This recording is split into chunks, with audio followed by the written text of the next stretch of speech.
सतोगुनी पढ़ाई कैसे प्राप्त होगी?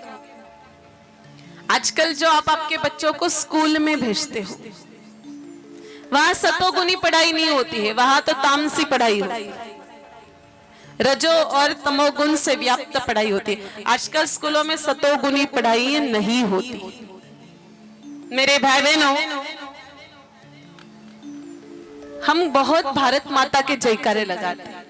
मुझे पता है यहाँ जितने भी लोग बैठे हैं, कुछ लोग अच्छे अच्छे संगठनों से जुड़े हुए जो राष्ट्र के लिए बढ़िया बढ़िया काम करते हैं, लेकिन दुर्भाग्य की बात यह है जो लोग किसी ना किसी संगठन के कोई ना कोई सदस्य है, उनके बच्चे ही कॉन्वेंट स्कूलों में पढ़ते हैं।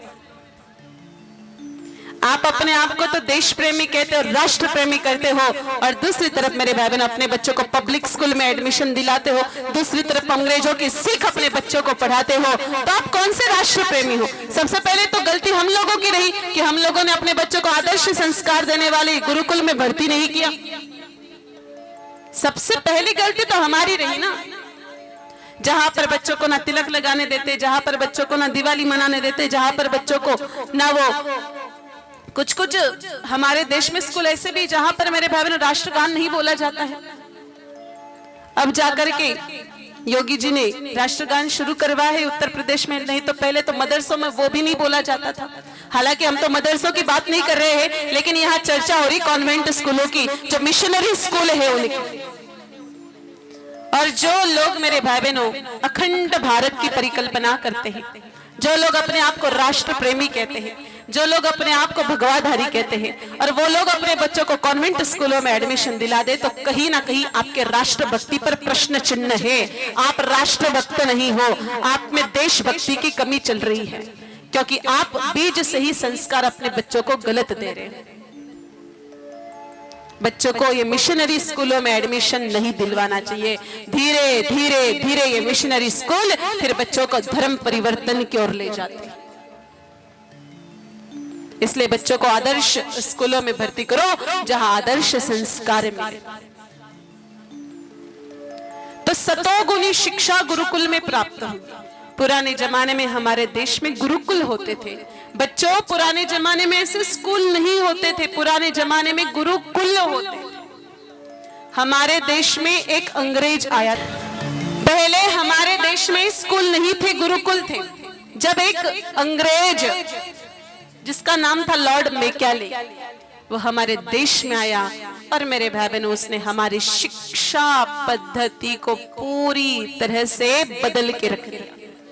जो शिक्षा पद्धति वेदों का ज्ञान देती थी, जो शिक्षा पद्धति संस्कृति का ज्ञान देती थी, जिस शिक्षा पद्धति में कम समय में अधिक ज्ञान प्राप्त होता था, हमारे देश में पुराने समय में बच्चा 6 साल का होता तब पढ़ने के लिए जाता, और 18 साल का हो जाता तब घर पे आ जाता।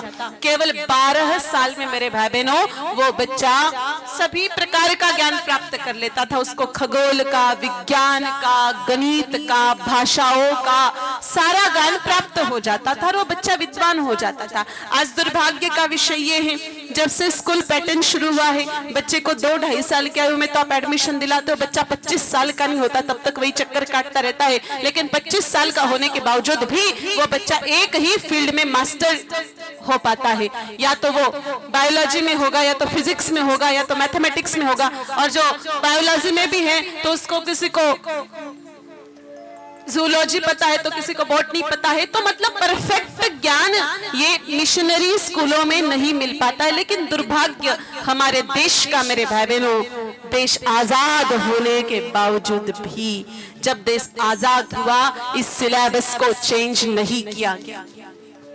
देश आजाद होते ही मेरे भाई बहन अगर सिलेबस चेंज हो जाता और पूर्व गुरुकुल पद्धति का सिलेबस हमारे देश में लगाया जाता, तो आज हमारे देश की शक्ल और सूरत ही कुछ और होती। क्योंकि राष्ट्र निर्माण की मुख्य जिम्मेदारी बच्चों के कंधों पर है, और यही बच्चे आगे जाकर के एक स्वस्थ और समृद्ध राष्ट्र का निर्माण करते हैं। तो गुरुकुल शिक्षा पद्धति में क्या होता था? हालांकि आज भी हमारे देश में बढ़िया बढ़िया गुरुकुल चलते हैं, और जो माता पिता चाहते हैं कि हमारे बच्चों को अच्छे संस्कार मिले और अच्छा इंसान बने। पैसे कमाना कोई बहुत बड़ी बात नहीं है, पैसे तो मेरे भाई बहनों हम लोगों ने जन्म लिया है पेट भरने के लिए, तो इंसान कहीं ना कहीं से जुगाड़ कर ही लेता है, लेकिन अच्छा इंसान बने उन माता पिता को अपने बच्चों को गुरुकुल भेजना चाहिए। गुरुकुल वही हुआ करता था जहां गौ माताएं होती थी। गुरुकुल वो होता था जहां सतोगुणी शिक्षक रहा करते थे। मेरे भाई बहन, शिक्षक घर नहीं जाते थे, आचार्य घर नहीं जाते थे, वही रहते थे, वही पढ़ाते थे। गौ माता का दुग्ध पीते, गौ माता का घृत खाते, जिससे बुद्धि परिष्कृत हो जाती थी और जिसके कारण बच्चे पढ़ते ही याद कर लेते थे और कम दिनों में सभी फील्ड में वो एक्सपर्ट बन पाते थे। तो पढ़ाई करने वाले बच्चों के जीवन में गौ माता बहुत उपयोगी है, और पढ़ाई भी वैसे बहुत उपयोगी है। पढ़ना तो सबको ही चाहिए। पढ़ाई से मेरे भाई बहनों इंसान की इज्जत बढ़ती है। शिक्षा इंसान को सम्मान प्रदान करती है।